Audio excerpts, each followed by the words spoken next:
means like the shape of your shirt or the shape of the sweatpants, to the colors, to the textures, to the graphics. So that's where a lot of logo work comes in.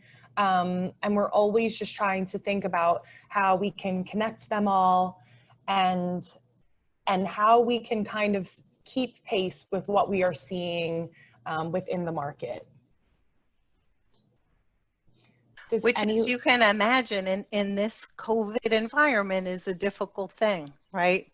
How do you stay connected? And Kate, you just described, you know, some of the ways you're doing that are with these virtual focus groups. So pretty much in a similar setting to this.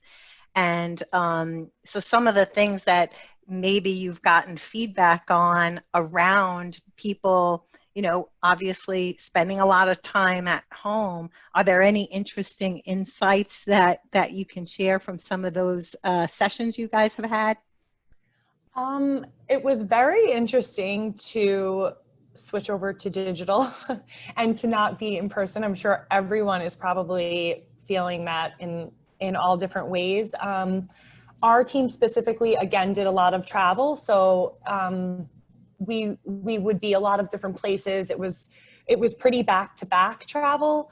So we were constantly on the go, and we would go to different colleges when we were meeting with girls. We would go to music festivals, just so we could see everyone just kind of in their natural element, when they're dressing and putting their outfits together, what that looked like in the environment that they were wearing the outfits to. So festivals and college campuses are a big place. And then, so all of that obviously kind of came to a halt, as did our shopping and our trend research in that way. So we did switch over to digital, which has been really interesting, and it has a lot of, has had like a lot of benefits to it as well that I think we didn't always really pay attention to, because we had so many different, we had so many different ways of looking for trends. But it's a lot easier to see what things will fit like before you buy them, or if you're looking for a certain trend. You know, obviously online a lot of things are on the model or on the girl on the website, and you can still get the same amount of context, especially now. I don't know if you guys noticed, but like on Urban Outfitters, for example, they have a lot of photos of like at-home photo shoots. So that really gives you a lot of information about like how people are pairing their different silhouettes and what their environment around them looks like. And obviously working out at home became really important because no one could go to the gym. So what did that look like for us? How did that affect our sport and our thinking behind fabrications and fit? And does it, you know, it has to be more comfortable, but everyone probably still wants bright colors and still wants to feel cute, because that's important. It's important to feel good and be comfortable and have something that you can wear and move around if you want, or lay on the couch if you want. I've been doing a lot of that in quarantine. And the virtual focus groups are, again, they're pretty similar to this. Everyone kind of gets together, and we just spent a lot of time talking to our customer and college age girls about how they were feeling. And, you know, are they going outside? Are they getting fresh air? Are they afraid? How is it kind of changing their thinking? And there's obviously still a lot of work to be done, and a lot of information to gather what, you know, school is going to look like. And so that's it. We're just kind of taking it patiently, day by day, like I'm sure everyone is, and just waiting to see what's going to happen and how things will open up. And now there's like outdoor workouts. I've been seeing like I don't know if you guys all know what Soul Cycle is, but it's a type of workout, and they have been setting it up like underneath tents. So there's thinking that, you know, school could do versions of that, of course, depending on where you live, or concerts could look like that. So there's like a lot of creative thinking going on, you know, and just to new keep versions. Everybody connected, right? Yeah. Yeah. How about you guys? Have you started school yet? You have. Some of you have. Some of you haven't. Okay. Don't make me go back. Is it virtual? Have they decided, will it be virtual or in person? I'm homeschooled, so the co-ops that I do participate in, the one of them is in person. The other one is starting out online, hopefully to continue in person. Okay, very cool. Oh. How about everybody else hasn't started school yet then? Okay. Okay. A lot of our Ohio schools start this coming week. Oh, okay, before Labor Day. Okay. Yeah. So, Kate, thank you so much. And you're extremely modest. So, as Kate said, not only is she an incredible, well, she didn't say this, I'm saying it, but she's an incredible concept designer, but she's a very accomplished designer as well. And I think what's important about hearing what Kate has shared is that never be sort of stuck in a career path. And, you know, you're certainly on a fashion trajectory right now. You're all interested in some aspect of fashion. But what I would say is the world is a big place. There's so many opportunities and paths that you can take. And so don't be afraid to explore and go for it and learn and network and connect, because by doing that, you will always be on the right path. So I think that it's really important to remember that and not get stuck in a path that maybe you don't feel so happy with. So I just want to share that with you, because I think what also is interesting about the fashion business, and not unique to the fashion business, is, as Kate described, concept. We have a team dedicated to trend at Pink that is called Concept.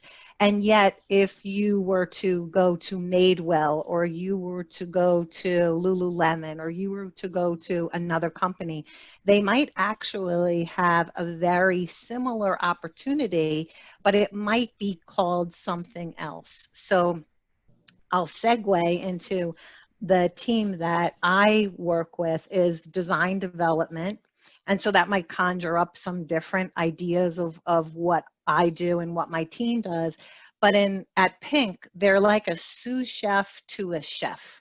So we work on all of the raw material development, so all of the fabric and the lace.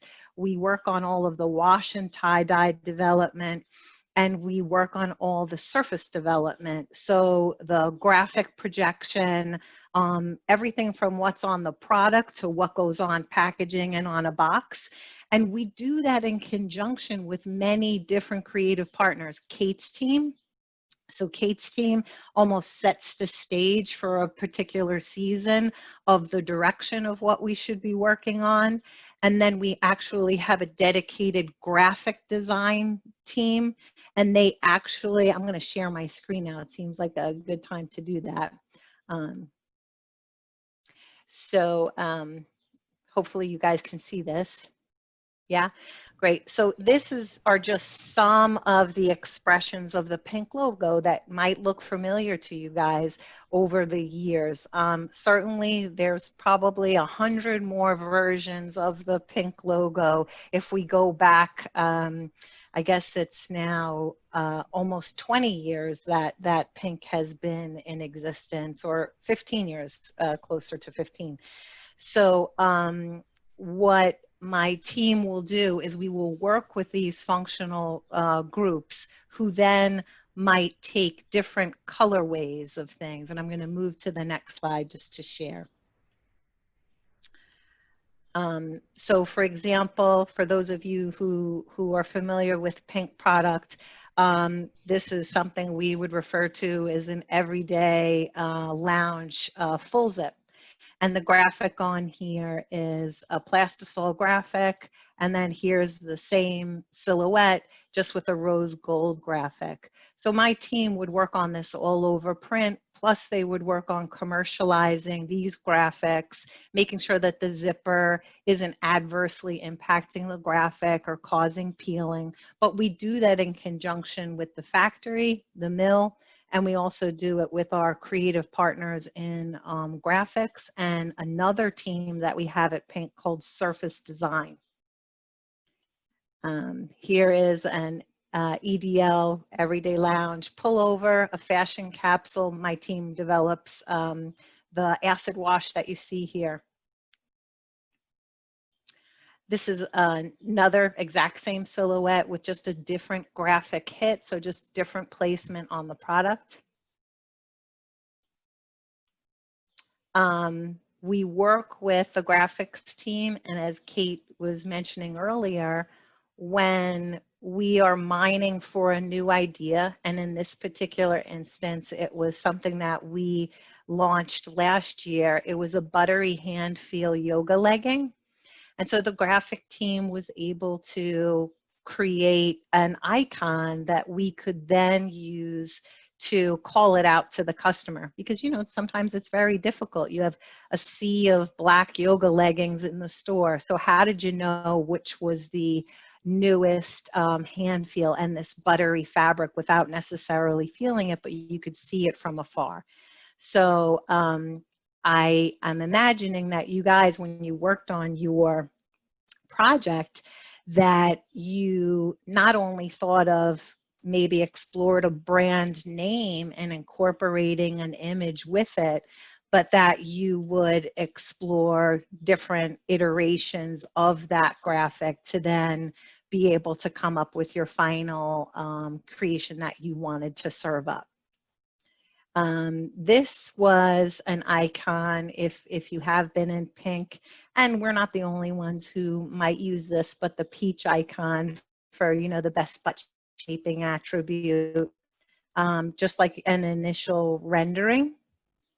And then this was one of the expressions that we actually use this, and we use it in all over prints in a tossed layout. We use it as a graphic. So just an isolated hit. We also use it in marketing, so we can call it out on hang tags. So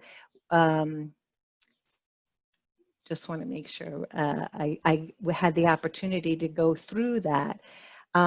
So what I want to segue into is a little bit about my career trajectory, and then Kate and I can, answer any questions, or if you wanted to further delve into some of the things that we've shared, that would be our pleasure. So I was sharing with Larissa earlier, I've actually been in this industry for 35 years. And I started out with my first job in college. And I can't speak enough for, if you do have the ability, whether it's an internship or you can work part-time in a field that you're interested in, I can't say enough about having the ability to begin the journey as early as possible. So I have my degree in textiles from the Fashion Institute of Technology, and I was actually part of their first textile marketing class that they have ever offered. And so luckily I worked for a color forecasting company, was my first job, and that was extremely interesting. And pretty much I did a lot of the fulfillment work within the color forecasting. So people would order color standards and I would ship them out or deliver them. So I won't tell you it was a glamorous first job, but I will say that I learned a lot about color, seasonal palettes, how would you merchandise and present a collection, and then how would you meet with customers and sell a color forecasting service. So that was a great experience. And then I was lucky enough to get my next job with a domestic circular knitter. So basically, for those of you who know fabric, it would be anything that's produced on a circular knitting machine. So it's fleece and jersey, but not wovens, not denim, not twill. It would be anything in circular knitting. And so that was amazing, because while I was going to school, I was also responsible for being the fabric librarian at this mill. So it was really important that I organized everything and I could detect certain fabric structures by just looking at them. So that was almost like being at school, but being at work and really learning a lot. From there, I was able to work for a sportswear company where I supported the fabric development with all of the design team. And that was amazing as well. It was a higher end price point, so we worked with much more expensive fabrics, and I was able to then learn that level of supply base, because it was different than just working for a mill. Now I was exposed to many mills internationally. From there, I worked for Liz Claiborne. Some of you may or may not know that company, but from there, that was my first opportunity to travel internationally, and I was responsible for approving all of the prints and patterns at the mill level. So I would travel to the mill and I would work with the mill to adjust color, adjust execution of engravings, and that was, brought me to my next stage of my career, more into the creative realm. And then from there, I continued to work in fabric and in product development. So moving from just the fabric development to actually taking the 2D creation that a designer might put together and working with factories to make it into 3D product, and then being able to speak to that product and present it back to the designer and wanting to understand their feedback on it. So definitely a very collaborative experience and a role in terms of being in product development. In addition, I had to make sure what we were creating we could afford and we could sell to our customers, right? It's wonderful to make beautiful things, but it's making the beautiful things at the retail that your customer is able to purchase. So that's how I sort of got into product development, as well as fabric and wash and surface. So like Kate, who travels so much more than I do, she travels to Japan, to South America, to Hawaii, to Europe. I usually tend to travel to Asia, and in my past, I've traveled a lot to South America for denim. So I hope that wasn't too much information at once, but that is, in a nutshell, design development and my career trajectory so far. I didn't know if anybody had any specific questions for Kate and I about any type of career in fashion, because if we haven't actually done it ourselves, we might know people who have and would be able to answer the questions.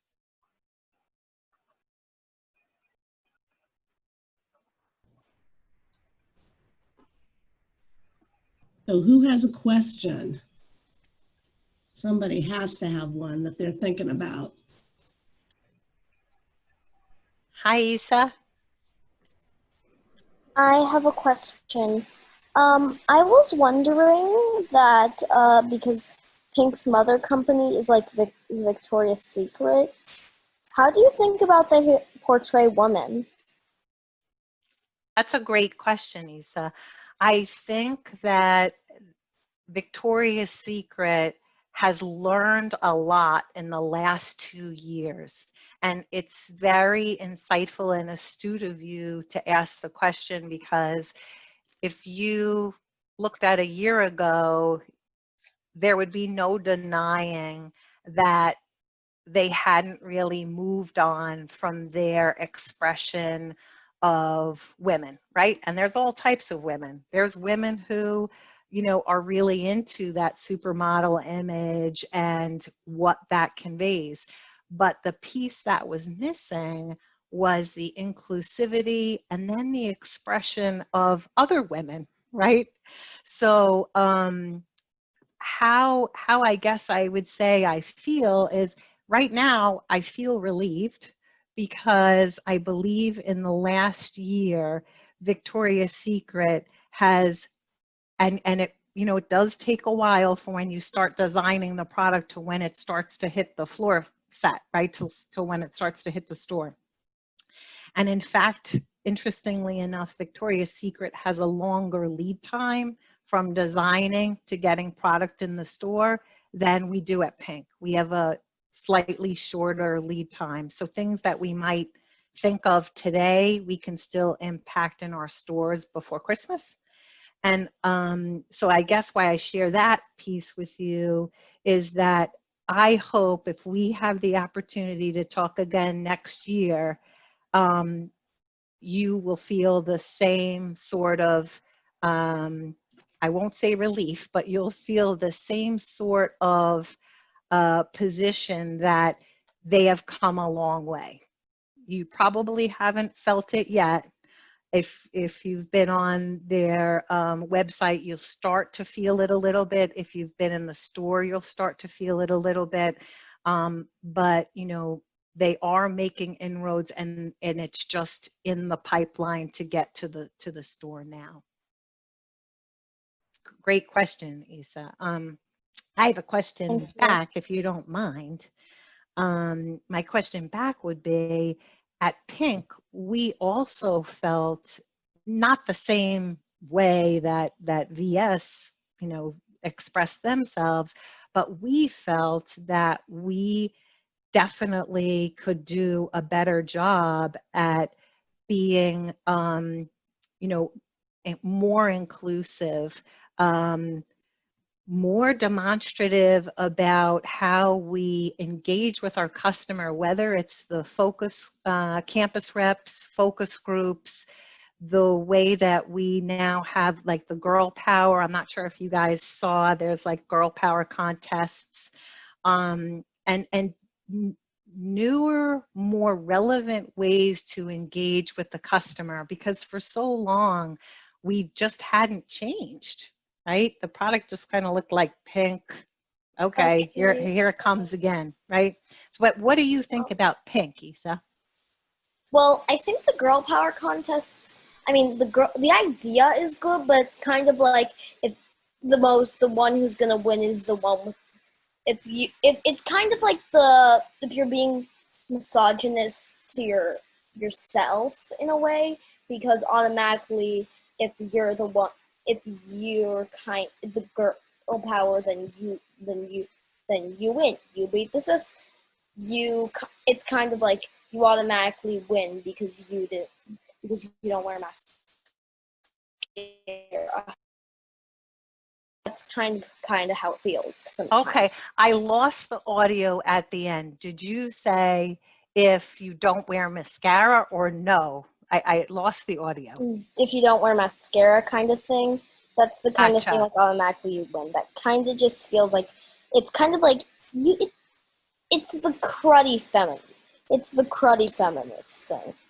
Oh, really interesting. I can say that although the people who win may, from an appearance standpoint, evoke that, the merit of their winning is definitely based on the the credentials of the work that they're proposing.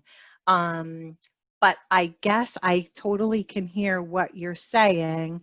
And maybe it's sort of an idea of swinging the pendulum, right? So if pink was closer to an expression of VS and supermodel, and now we're swinging the pendulum and really trying to appreciate and value people's work. Yeah, there isn't an aesthetic filter. So I hope that would be thought of in a positive light, but I appreciate your perspective on that is that authentic. Well, I didn't used to kind of think that way, but I've kind of like looked at some of this, and I'm like, because like when you said girl power contest, I immediately thought models wearing. I immediately thought models trying to do their best like right girl thing. That's what I immediately thought, because that's what like I've seen the like my girl power. That's kind of what I've seen happen sometimes. So that's what I was just wondering. But otherwise, yeah. Oh, sorry. No, go ahead.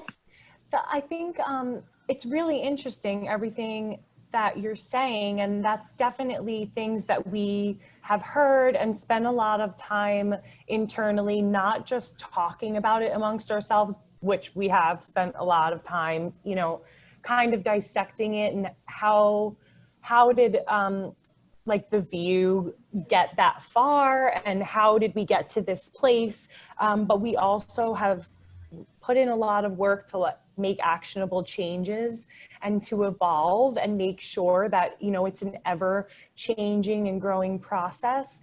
And I think the intent with the Girl Power campaign was to really celebrate each other and to be able to celebrate the successes and the ideas and the creativity and the passion that it takes for people to put into projects and put into themselves. And it's a big step, you know, to try to create something. And because a lot of the the winnings was to get people started in their projects that they wanted to do. And that can be really vulnerable for people, because especially when you're in a creative field, it's like you're putting out almost pieces of yourself, you know, when you're creating things or building things. And so I think the intent behind it was to be a celebration of that, and to feel really supportive of each other as women, and growing women and changing women, and you know, all different types and from all different walks of life and backgrounds, and just kind of the opportunity could go to anyone who felt that they had something that they felt really passionate and excited about. Thank you. What I was thinking was kind of like, what I was kind of thinking is that this thing where like, is because I've seen this, like, people talk like this, like, they say they're feminists, but they're like, oh, she's wearing, like, you know, she only wears those, you know, she only wears those shirts so people can, or some, you know, she only wears those shirts so people can see her bra, or, you know, she only wears stuff like that. Like, that's the kind of thing that sometimes it turns out to be, that this, that's kind of what I was thinking, because I've heard people talk like that.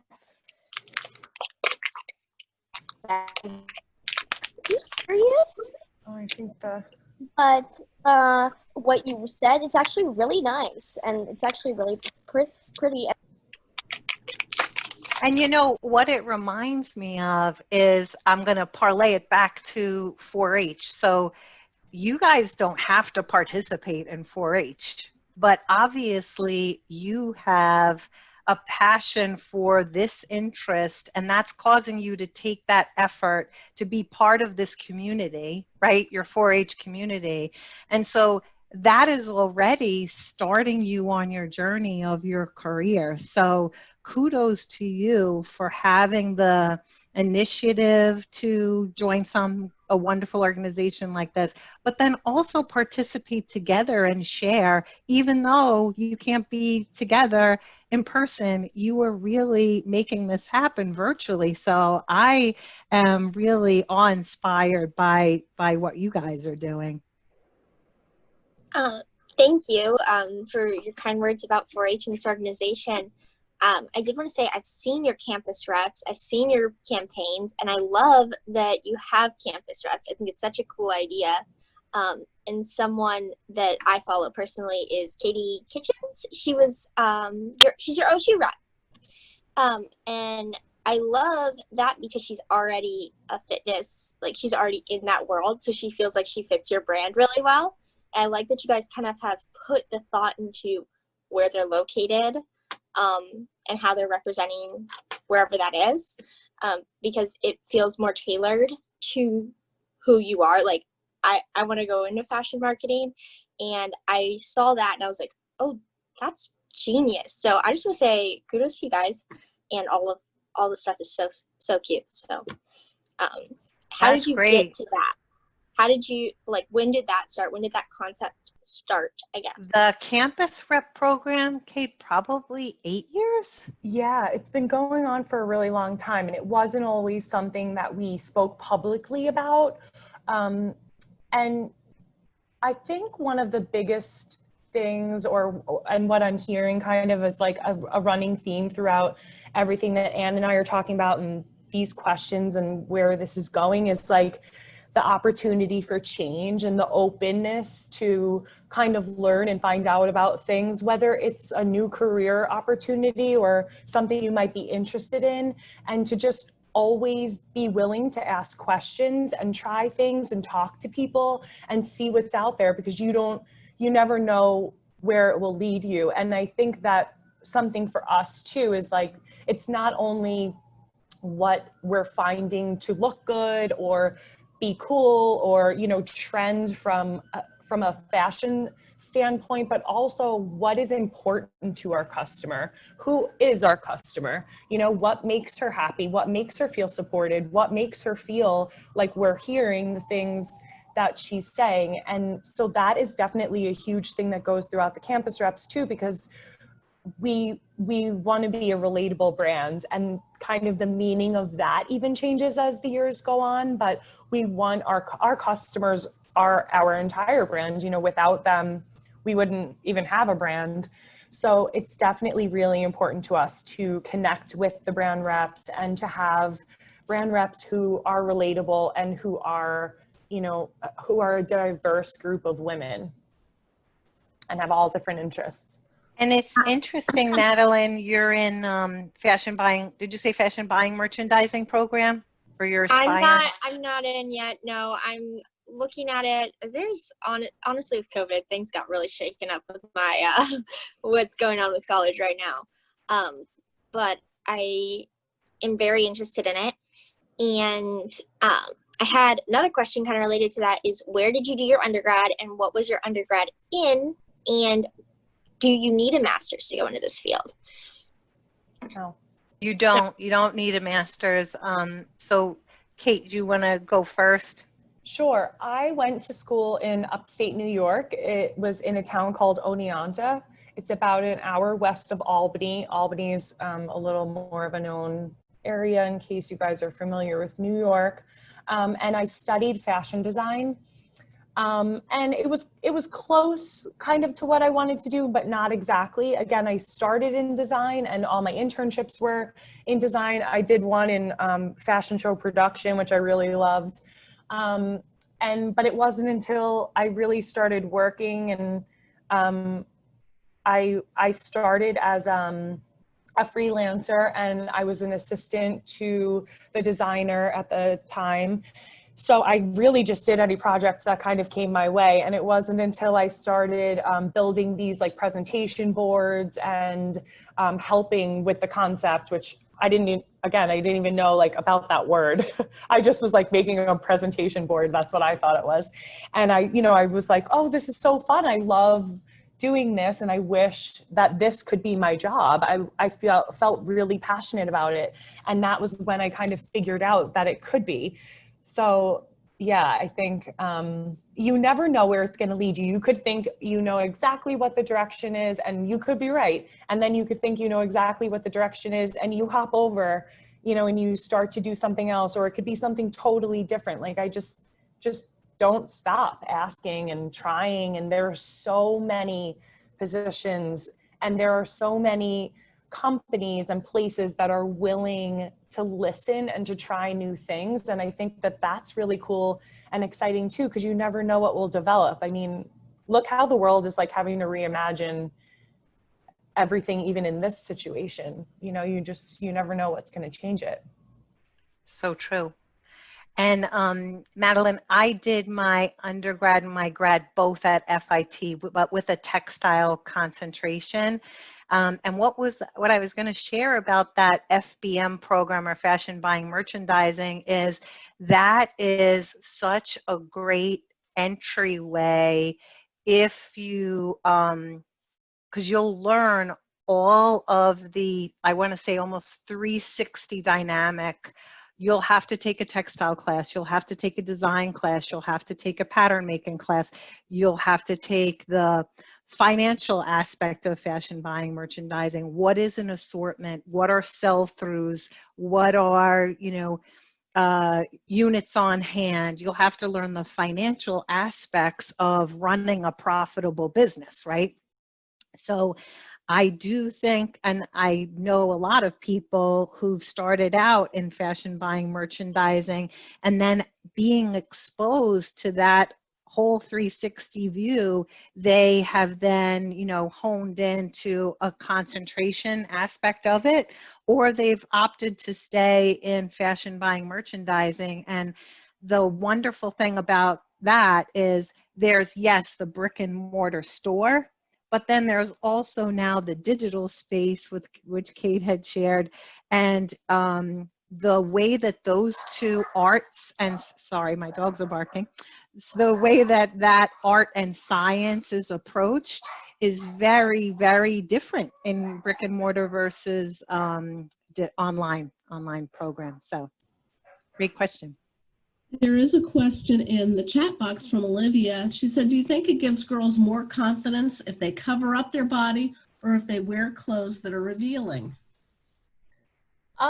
I don't think that there's one answer to that. I think I personally would say confidence comes from, being true to yourself and being comfortable with yourself. And I don't know if one form of dressing really can kind of distinguish that for everyone. I think it's different. And I think you just, hopefully you can just embrace and love yourself the way you are, and you just do what works for you. What makes you feel good. Yeah. What makes you feel good. For me too, even just like the working from home and being home so much has been so interesting, because getting dressed, like I want to feel a certain way, but I wanted to still get dressed. No one's here, it's just me. But I was like, I want to look nice. I want to like wake up in the morning, and on some days, at least from the waist up. Yeah, exactly. But on some days it was like, in the beginning when this felt way more daunting and maybe a little scarier, and it was very uncertain, and now everyone's kind of finding an adjustment to it. But on some days it was like, well, that was just like the fun thing to do, so I think it just teaches you too. You always want to feel good, and whatever that means to you is what you should do. That's a great point, Kate, because when COVID first started happening, I don't know about for you guys, but for us, we would go to the office every day, and then it was a light switch where we weren't going to the office every day. And I felt like such a fish out of water. Mm-hmm. It made me feel more comfortable to still wear what I would wear to work, even though there wasn't a reason for me to do that, because people could only see my head. And my husband would say, "You're wearing that dress?" And I would say, "Yes, right now it just makes me feel normal. Like it Me makes too. me feel like things are normal, because they're not. But this is making me feel a little bit better." Me too. There were days where I wore sweatpants and changed halfway through because I'm like, this is not working for me. I'm not getting as much work done. I need to like get in the zone. But I guess it circles back to the question, which is, what should you wear? I agree with Kate. Wear what makes you feel good and wear what makes you feel comfortable. And, you're glowing from the inside anyway, right? So on that note, we are kind of at the time or a little past the time for breakouts. I want to thank Kate and Anne both for their insight into that little bit on that marketing and product. Our pleasure. Both on the product and the logo, that product design piece was what they kind of talked about. I want to thank them again for coming, and we're going to send you guys to your breakout rooms because we don't have as many people who are on the session today. I did record it for those that missed it. I'm going to send you to your breakout rooms and to talk a little bit about what you heard today and the topic. And then from there, I'll bring you back and we'll just wrap up and talk about tomorrow. So I'm going to go ahead and open up the breakout rooms as soon as I can.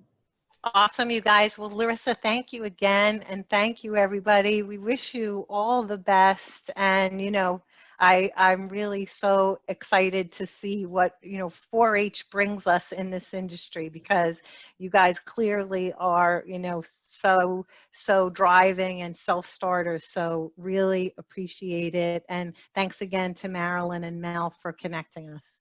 Thank you for coming. Thank you. Thanks for having us. No problem. Bye-bye. Bye guys. Good luck. Good night. Good luck.